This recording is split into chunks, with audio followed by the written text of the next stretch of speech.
The biggest thing that I'm excited about is for our tamariki and our whānau, and being able to provide them with services that allow them to reach their dreams and their aspirations.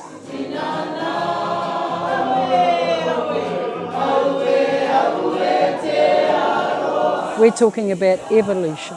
It looks like that Māori will be given back control of our own destiny, of our children and our whānau, and that we're not going to rely on the Crown to be the ones to do that. We're going to be able to do it by building our capacity as Māori providers, as whānau and hapu, that we will create strategies around supporting whānau to care for their own.